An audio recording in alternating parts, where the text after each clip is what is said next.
நம்ம நல்லா வாழ்றதுக்கு வாழ வைக்கக்கூடிய நீண்ட நாள் வளர்க்கக்கூடிய இந்த குடலை அழகாக சுத்தம் செய்ய வேண்டும். அந்த உடலை மினுமினுப்பாக வைக்க வேண்டும். அப்போ பார்த்தீங்கன்னா இந்த 4மே செய்யும்.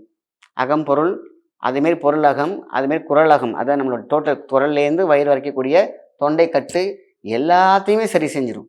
சுறுசுறுப்பாக இருப்பீங்க, சோம்பல் இருக்காது, தூங்கிட்டு இருக்க மாட்டீங்க, செய்கிற வேலையை கரெக்டாக செஞ்சுருவீங்க, சும்மா ஜிட்டு மாதிரி போயிட்டே இருக்கலாம்.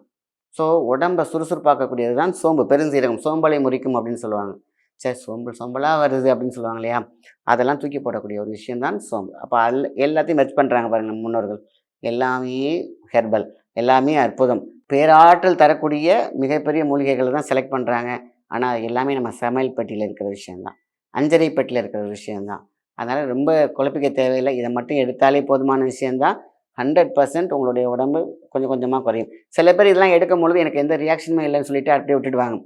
உள்ளே இருந்து வேலை செய்யும். நம்ம வந்து எடுக்க எடுக்க பாடி பார்த்தீங்கன்னா 7 லேயர் ஸ்கின்னு உள்ள அந்த கொழுப்பு வார் அப்படின்னு சொல்லுவாங்க. உள்ளே கரைஞ்சி கரைஞ்சி கரைஞ்சி வந்து டப்புன்னு ஒரு நாளைக்கு அது வந்து ரிலீஸ் ஆகும்.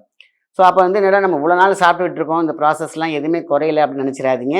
வேறேருந்து கொண்டு வரும். நீங்கள் இப்படியேருந்து குறையும்னு நினச்சிட்டு இருப்பீங்க.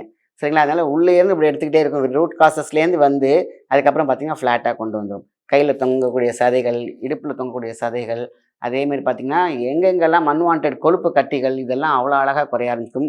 நாள்பட்ட தலைவலி இருக்கிறதெல்லாம் காணா போயிடும். ஏன்னா சுக்கு உள்ளே இருக்குது.